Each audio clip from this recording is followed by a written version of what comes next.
अखिलेश प्रताप सिंह, ये Digvijay Singh unguided missile साबित हो रहे हैं क्या?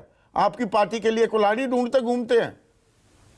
जर्मनी क्या कह रहा है क्या नहीं, उनका शुक्रिया अदा करने की क्या जरूरत? देखिए, मैं बड़ी देर से बीजेपी का झूठ पर झूठ सुन रहा था। हमारे भारत को किसी के हस्तक्षेप की आवश्यकता है। हम लोग सक्षम हैं हर तरह से, हम दुनिया की एक महाशक्ति हैं, ये नहीं भूलना चाहिए। और बहुत से लोग मोदी जी की भी तारीफ करते हैं और उनको भी बीजेपी के लोग थैंक यू करते रहते हैं। अभी जर्मनी के भी एक सांसद ने, इंग्लैंड के सांसद ने कुछ दिनों पहले की थी। दरअसल बात यह है संदीप जी कि बात यहाँ सिर्फ राहुल गांधी की नहीं है, बात भारत की है। क्योंकि भारत इतनी बड़ी महाशक्ति और मदर ऑफ द डेमोक्रेसी है। दुनिया की नज़र भारत पे टिकी हुई है कि भारत के लोकतंत्र जो है वो कहीं लोकतांत्रिक तरीके से दूर तो नहीं जा रहा है, न जाने पावे। क्योंकि अगर भारत लोकतांत्रिक तरीके से दूर जाएगा तो देश में डिसबैलेंस होगा। तो विदेशी ताकतों की तरफ देखने की, उनके कमेंट्स की, उनकी बयानबाजी की दरकार क्यों महसूस होती है? आप मुख्य विपक्षी दल हैं, आप तो ये ताल ठोकते हैं देश को आजादी दिलाई कांग्रेस पार्टी ने, तो जो ये मौजूदा हालत है, और जयराम रमेश जो कह रहे हैं कि हमारे अंदर खुद वो काबिलियत ताकत है, जो कमजोरियां हैं उसको दुरुस्त कर लेंगे, तो वो घर में ही दुरुस्त क्यों नहीं करते? आप लंदन जाते ही राहुल गांधी को भारत के लोकतंत्र की सारी खामियां याद क्यों आ जाती हैं? हम 40 सेकंड बोले और आपका सप्लीमेंट्री 40 सेकंड का आ गया। लोगों को आपने कई कई मिनट बोलने दिया निर्बाध रूप से। हाँ। थोड़ा सा कृपा आपकी बनी रहे तो मेरी पूरी बातें भी हो जाया करेंगी। मैंने आपसे कहा कि मोदी जी की भी जब कोई तारीफ करता है तो लोग उनकी थैंक्स करते रहते हैं।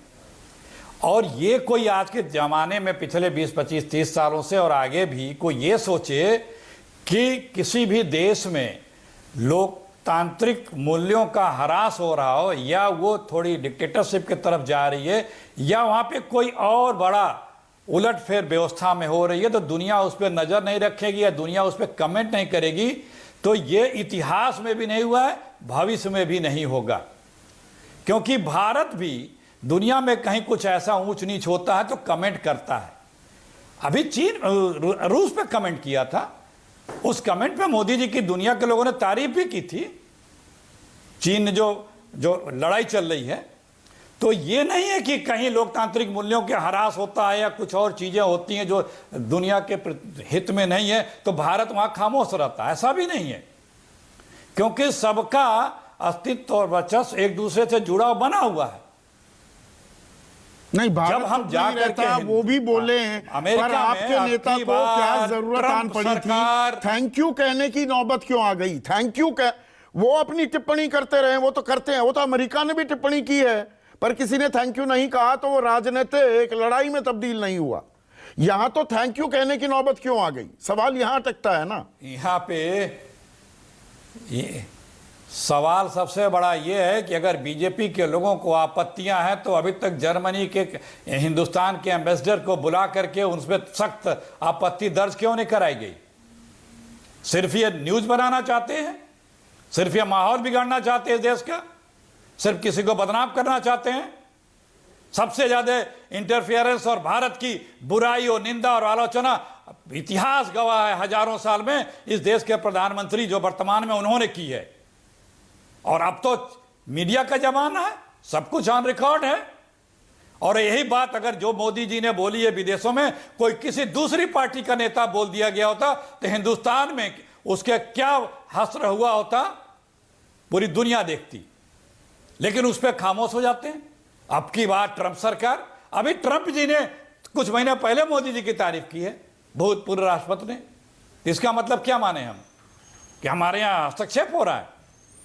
नहीं, इसमें जयराम रमेश का, देखिए अखिलेश भाई एक मिनट रुकिएगा ना। जयराम रमेश ने ट्वीट तो कर दिया, उसमें दिग्विजय सिंह के बयान को खारिज नहीं किया गया, या राहुल गांधी ही कर देते। ये भारत जोड़ो यात्रा के दौरान भी दिग्विजय सिंह ने फिर से बालाकोट वाला मुद्दा उठा दिया था।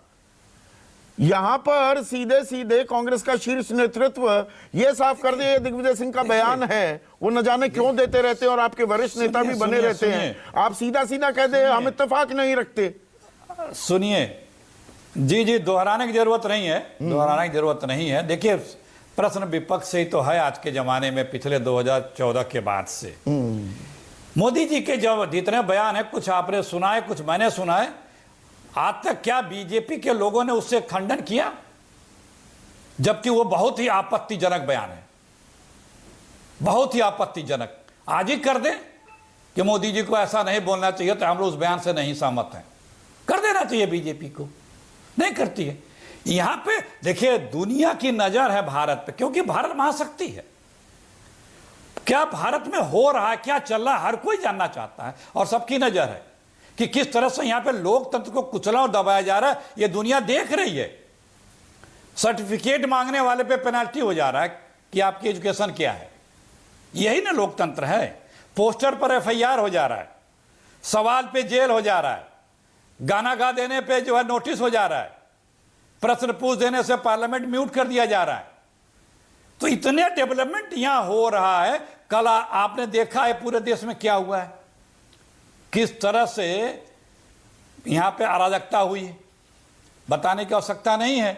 तो ऐसा नहीं है कि दुनिया इस पे नजर नहीं रख रही है। आपके नेता पवन खेड़ा भी कह रहे हैं मुद्दों से भटकाने की कोशिश है ये बीजेपी की, पर मौका आप दे देते हैं क्या? एकदम निश्चित रूप से ये सिर्फ मुद्दों से भटका रहे हैं। जो बातें कही जा रही हैं कि इस देश में लोकतंत्र का गला घोटा जा रहा है, वो रोजाना बीजेपी प्रूफ कर रही है, उसको सही बता रही है।